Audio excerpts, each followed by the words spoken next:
This video covers the following topics. First, we will give a general introduction. Then, we will explain each point in detail. Perspective is a term that refers to a principle or technique used to represent a three-dimensional world on a two-dimensional surface. In its broadest definition, perspective techniques are methods for conveying depth. Perspective is primarily utilized in architecture, civil engineering, landscaping, urban planning, industrial design, stage design, advertising, signage, illustration, comic art, animation, and painting. In broad terms, it can be categorized like this. Example diagram of differences between perspective projection and parallel projection. 1. Accuracy of art. Using perspective allows you to deliver what you want to express to the viewer without distraction. 2. Relativity of art. Perspective enables you to not only capture the world you are currently observing but also to depict a world of imagination that transcends reality. 3. Reference in art. Reference refers to something to refer to, and both knowledge like perspective and training like drawing can serve as references when creating art. The expressive power of a painting is significantly correlated with the strength of its references. 4. Reproducibility in art.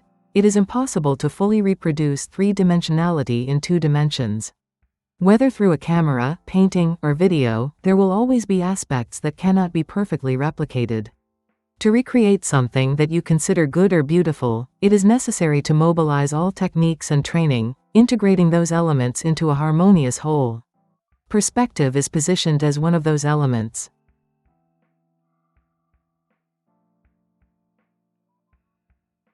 In this section, I'd like to briefly talk about why I decided to create this video series.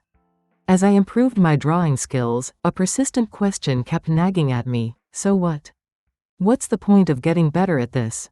And why encourage others to pursue it? In recent times, with the advancements in digital software and AI, I think this question might resonate even more with people. Simply put, you could say it's a question of motivation. I realized that this question is simply about technique and expression, in other words, the means to an end. If the purpose is achieved, then it's not really a big issue. However, this brings us to the more philosophical question: what is the purpose of creativity and art? It also ties deeply into the question of what do I want to create? Of course, everyone has their own personal goals. But I am more interested in something beyond that, something bigger, like the broader societal purpose or function that these might share.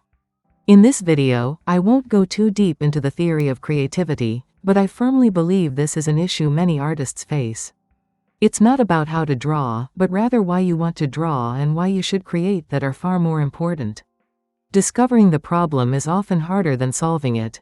It's like having the pieces of a jigsaw puzzle, but no space to fit them into. Or, it's similar to losing interest in collecting puzzle pieces because there's nowhere to place them. It's also comparable to being forced to study for exams that feel boring and purposeless. Of course, that wouldn't work well.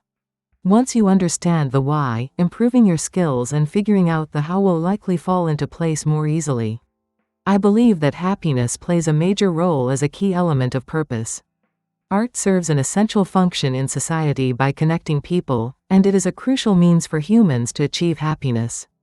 That's why I strongly believe there is value in spreading knowledge about artistic techniques, as a way to contribute to that process. While each artist's personal purpose may differ in detail, on a larger scale, I think it's essentially the same.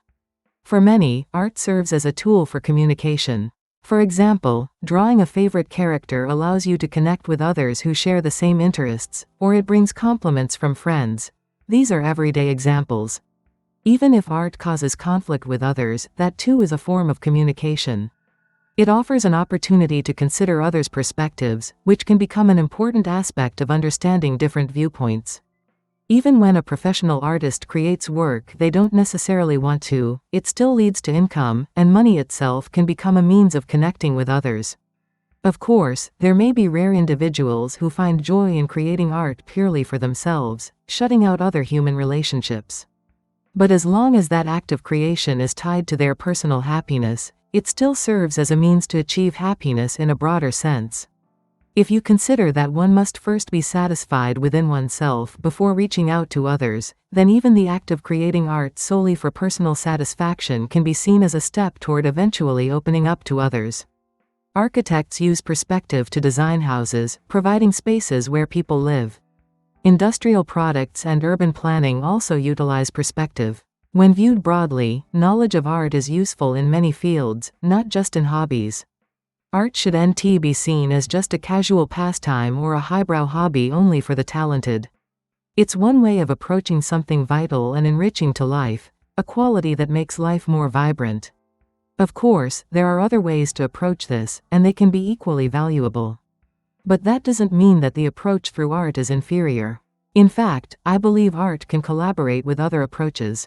Without such collaboration, art would narrow itself. For example, art and science shouldn't be in opposition. As with all of my videos, I take an approach of logging and sharing what I've learned as I go. Rather than creating videos only after fully mastering everything, I document my learning process step by step. Because of this, there may be areas where I fall short. If that happens, I'd appreciate your advice. Let's work together to create anchor points and spaces for knowledge exchange. I will explain what perspective is. Perspective is a term that refers to a principle or technique used to represent a three-dimensional world on a two-dimensional surface. But first, what exactly is the third dimension?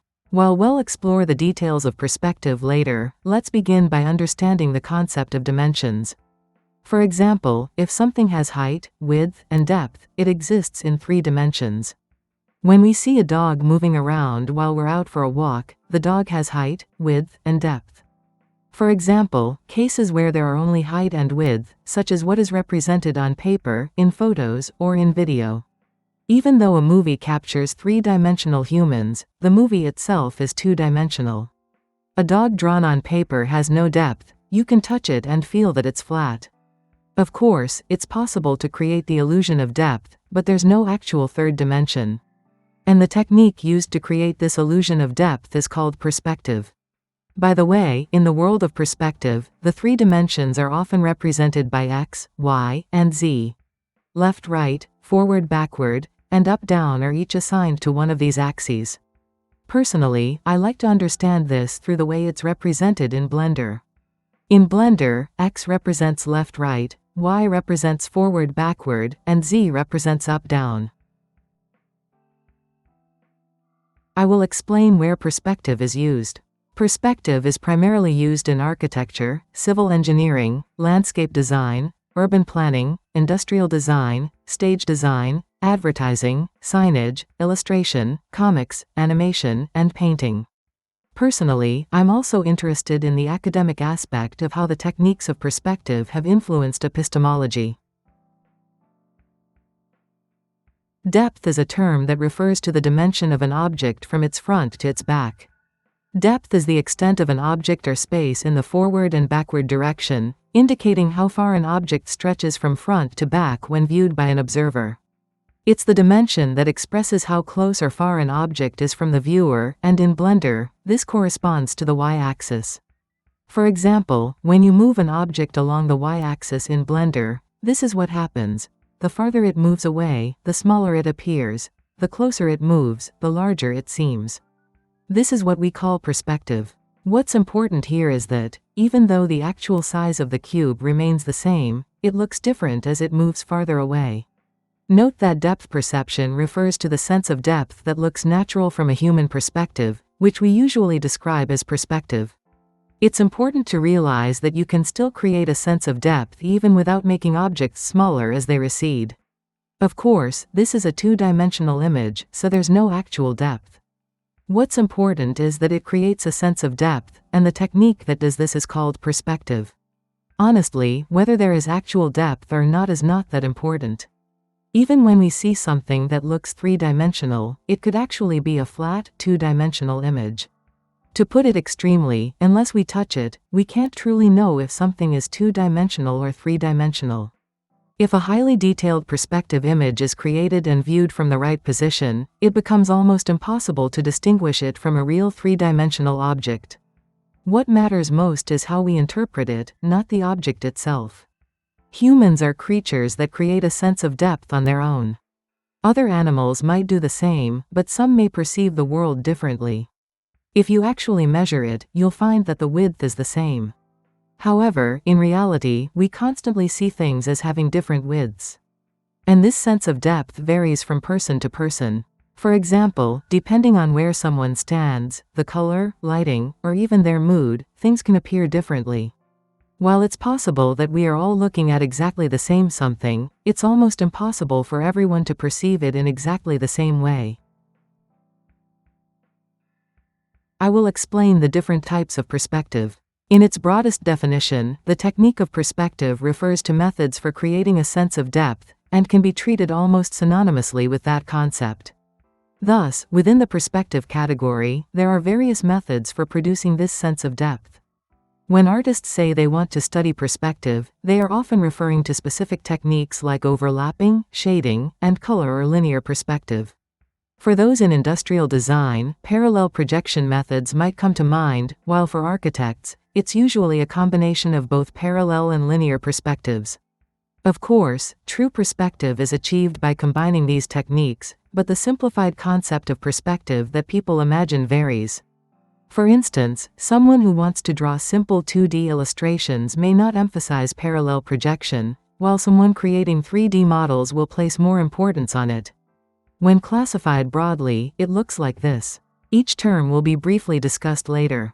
Linear perspective is a term that refers to a type of perspective represented solely by lines. It is important to understand that linear perspective is often treated synonymously with perspective drawing in general. Describing it simply as perspective expressed by lines makes it clearer. Parallel projection also expresses a sense of depth using lines, and thus is included within the realm of linear perspective. Perspective drawing is a term that refers to a type of linear perspective characterized by its use of vanishing points to convey a sense of depth and perspective. The number of vanishing points gives rise to terms like single point, 2-point, and 3-point perspective. The key difference from parallel projection is that parallel projection does not express depth. Perspective drawing aims to depict the natural way humans perceive space, that is, to express a sense of perspective. In contrast, parallel projection emphasizes actual size and proportion over natural appearance. It is useful in cases where one wants to strictly represent proportions while still conveying a minimum sense of three-dimensionality. According to Yamashiro, perspective drawing operates under the following rules, which will not be elaborated on this time. 1. Parallel lines at an angle to the line of sight converge at a vanishing point at infinity. 2. The position of the converging point is located on the line of eye level. 3. Objects of the same size appear shorter as they recede into the distance. Parallel projection is a term that refers to a type of linear perspective that primarily creates a sense of depth without using vanishing points, with all lines remaining parallel. Beginners in perspective may wonder what vanishing points and parallel mean. Detailed discussions will be covered in future videos, but I will touch on it briefly this time. For example, a scene with a vanishing point is like the case shown in the diagram on the right. This perspective drawing has a single vanishing point, so it is referred to as one-point perspective. Of course, all the cubes on this screen have the same actual size and actual proportions. However, as they move further away, they appear different, specifically, they look smaller, thus creating the sense of depth. This is the same view converted to parallel projection. Unlike in perspective projection, where the vertices converge towards a vanishing point, here they remain parallel, accurately representing all actual proportions. In one-point perspective, the frontal view may look similar to parallel projection, which can be a bit confusing. When compared to two-point perspective, it looks like this. Additionally, parallel projection has methods that are limited to various angles. Parallel projection encompasses a variety of types. Axonometric projection is a term that refers to a method that creates a sense of depth, while ignoring perspective, with all axes at constant angles. For example, in isometric projection, the three angles that form the axes are equal, while in dimetric projection, two angles are equal, and there are various other subclasses. What advantages are there in ignoring depth perception? Parallel projection is primarily used in design drawings and technical schematics. It is a technique more commonly employed by those who create industrial products rather than by artists. The focus is not on how natural the size appears to the human eye, rather, the actual dimensions are what matter most. While one might argue that this could simply be represented by numbers, there are cases where expressing a certain level of three-dimensionality and depth is important. Additionally, it offers convenience by allowing for the omission of complex depth perception. In 3D software like Blender, you can switch between projection modes with a single click. This is convenient because you can first create your model using actual dimensions, then check how it would look with depth perception. For example, when modeling a classroom, you might start with strict parallel projection mode based on mathematical ratios and then switch to perspective projection mode for consistency. Attempting to create in perspective projection mode from the beginning might lead to complications.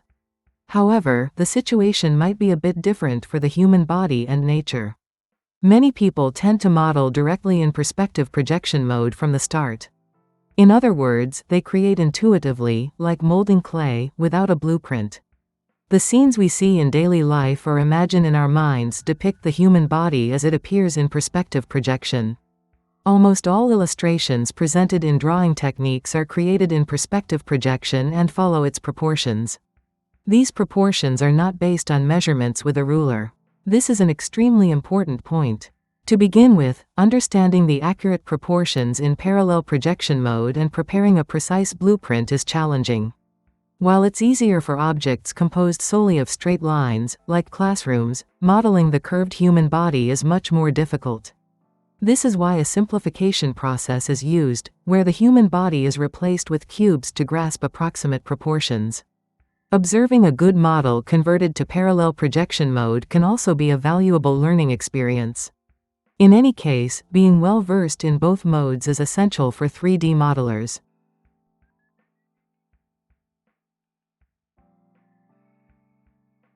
I will explain accuracy in drawing. For instance, Robbie Lee says, an image with inaccurate perspective can be distracting. On the flip side, using correct perspective allows you to convey what you want to express without distracting the viewer. This is one of the key appeals of using perspective. David Chelsea puts it more provocatively. A picture with messed up perspective is like an unbathed person showing up at a fancy party. Everyone notices. The idea is that no matter how stylish your artwork is, even a slight distortion can ruin the whole piece. Of course, there are exceptions where intentional distortion is part of the art. Chelsea states, perspective is worth studying. Once you master it, you can confidently and stably recreate the three-dimensional world on a two-dimensional surface. This is similar to what Lee mentioned about accuracy. Many artists feel anxious about whether their work might be distorted or criticized for being poorly drawn. Perspective serves as a valuable check against such distortions. After gaining confidence in drawing correct perspectives, artists are free to explore more creative, unconventional styles. For example, a scene rendered with perspective projection at an appropriate field of view appears natural to the human eye. However, if the limits are exceeded, it can start to look unnatural. The cube might appear stretched. While it's fine to do this intentionally for a certain effect, unintentionally drawing such distorted images can cause problems. It might be criticized as poor perspective, bad drawing, or weak composition. However, we must be cautious not to become too obsessed with accuracy, as it can cause us to miss what we truly want to express or what is beautiful. After all, an accurate drawing is not necessarily beautiful. Many of us have experienced that slightly imperfect, hand-drawn lines can sometimes appear more appealing than perfectly straight ones. It's not about a strict 100 or 0, perspective should be viewed as a tool to eliminate large distortions. I believe that perspective is not a straitjacket, but more like a minimal bulletproof vest. I will explain creativity in drawing. If perspective were literally just a way to copy the 3D world onto a 2D surface, then wouldn't a camera suffice? When it comes to merely capturing or replicating an image, human skill cannot surpass the camera. With advances like drones, technology has developed flexible ways to capture images more accurately and efficiently. In an era before cameras, perspective was undoubtedly valuable, but in today's world, where high-performance cameras and video exist, is the skill of perspective still necessary? For instance, Scott Robertson highlights the appeal of mastering perspective by saying, once you've learned it, you'll be able to draw what you imagine, think like a designer, and create worlds you've never seen before. The key point here is the phrase, create worlds you've never seen before. A camera is a device that captures the world as we see it right now. In extreme forms of realism, art may also aim to replicate the object in front of us.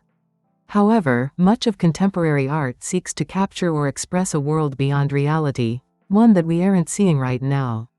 Therefore, the existence of cameras doesn't negate the need for perspective techniques.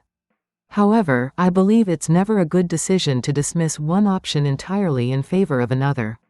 What's important is balance and a holistic view. For instance, photos taken with a camera can serve as references for creativity. You can use them to guide size, proportions, or poses, allowing you to create something similar but distinct in 2 dimensions. From this perspective of integration, science and AI shouldn't be dismissed as enemies. AI and academic knowledge can serve as resources for creating art. You can use AI-generated images as references or draw from images gained through scholarly studies. The same goes for tools in 3D and 2D software. What matters is what you can express and what you can output. Of course, I understand the opinion that not only the result but also the process is important. However, when the true purpose or subject you want to express is established, it is necessary to contemplate how much value there is in being obsessed with that process. As long as I have a purpose and appropriateness in my art, I believe that the means employed are permissible. For instance, if the focus is strongly on mental well-being, it might be better to emphasize my pure and free expression as much as possible. Referencing materials can be a kind of constraint, acting as a filter or frosted glass in the expression. Furthermore, if I find myself in a situation where taking the easy route isn't ideal for my important relationships, it may be appropriate to adopt methods that require effort. There's also the aspect of the skills gained from not taking the easy route. It's important to be aware that things are not simple and that there are hidden pros and cons. I believe that the criticism of using AI or 3D software, or of referencing photographs, correlates with the purpose of the art being created. For instance, how many people would think that the value of a work is diminished simply because The Amazing Spider-Man was created using 3D software? I do not particularly like the attitude of blindly and uniformly criticizing or denying methods that are unrelated to the purpose of the work. After all, just as most of us do not know how the dishes served in restaurants are prepared, we are often unaware of how artistic works are created. While one might deduce that a dish tastes terrible due to poor preparation, it is possible for the use of references to be subtle and create a natural harmony. Of course, there may be a debate about the diminished beauty that arises from using 3D software. However, I cannot possibly believe that simply using such tools reduces the value of a work. What matters is the skill in integrating and harmonizing with beauty. The beautiful art of Akira employs perspective techniques abundantly and precisely. Those who place greater importance on the ability to produce an output than on the output itself may view using many references, especially other people's works, as cheating. For instance, it's impressive to calculate by hand or mentally without a calculator. However, I believe it might be better to invest that energy elsewhere. This ties closely to the concepts of individuality and creativity. For example, Chelsea states that manga artists often have to fabricate a scene without the luxury of sketching from life or using architectural blueprints. Manga artists need to fabricate realistic scenes. They don't have the time to sketch from real-life references. Instead, they must search for reference materials and use their imagination to create the artwork. Perspective can be seen as a tool that complements imagination. If you are just copying the scene in front of you, you can do it without using perspective. You can simply create a special tool and trace it. Knowledge of perspective becomes necessary when you want to add something to the scene or when you are drawing an imaginary scene. I will explain art references. Marcos Mateu Mestre emphasizes how much reference information you can store in your brain. This video, too, is made possible thanks to various books as reference information. Drawing requires a lot of references. For example, sketching practice can be understood as a way to imprint implicit knowledge and habitual memory as a reference. It's not just visible materials that serve as references. By drawing natural human bodies repeatedly, one becomes sensitive to and able to correct unnatural forms. In that sense, sketching and perspective are functionally equivalent. Perspective also allows you to maintain consistency even when drawing freehand, after practicing natural objects multiple times. I believe it is important to reduce drawing, perspective, and all techniques to the level of habit. If I am overflowing with uncertainty, constantly questioning is this right? How about that? It disrupts the flow of creation. Of course, it is important to be confused and to experiment in the initial stages, but if the same uncertainty arises every time, some kind of intervention is likely needed. Additionally, if one falls too deeply into habit, it becomes difficult to reflect on it, so a middle ground might be more desirable. I will explain reproducibility of drawings. According to Robertson, perspective is merely a trick. It is impossible to recreate human vision exactly on paper. We can only simulate what we see rather than reproduce the image as a three-dimensional object. When we think about it this way, isn't a camera also just a simulation? Whether it's a photo, a video, or perspective, everything becomes a simulation and a trick. It is merely a capture of some aspects that differ from actual vision. It becomes impossible to reproduce the exact same thing from 3 dimensions to 2 dimensions. So what if we can approximate it? I agree with this, but at the same time, a question arises. What exactly am I seeing? It is difficult to see again that vivid scene itself before it is converted into 2 dimensions by a camera or a painting, and honestly, I don't really understand what that is. What is captured by the camera is certainly objective, and I, Michael, and George can all say that we saw something similar. However, strictly speaking, what I saw must be something different from what Michael and George saw. I love Claude Monet's impression, Sunrise. This is something that cannot be reproduced by photography. Which representation captures that better? The one expressed in painting or the one expressed through the camera? From a general perspective, one might say it's the camera. However, it lacks the element of what I saw and felt. I do not perceive things like a camera. Of course, it's not just about physical aspects like vision or position, it's about mental interpretation. The feeling of blue from a blue object and the feeling of red from a red object contribute to the composition of the scenery before me. The feeling evoked by red when my mind is weakened differs from that of when I am healthy.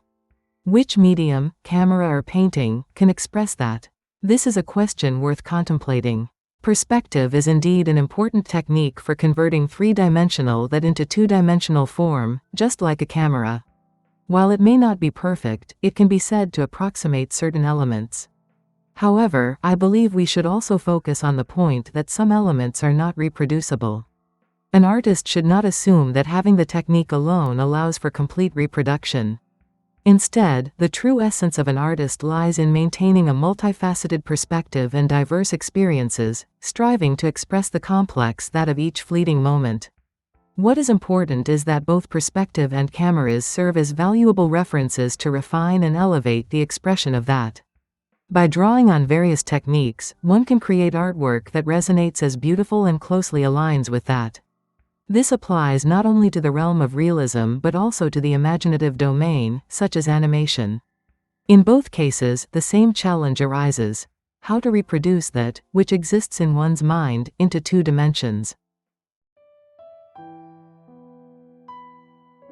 Please subscribe to the channel and give us a thumbs up.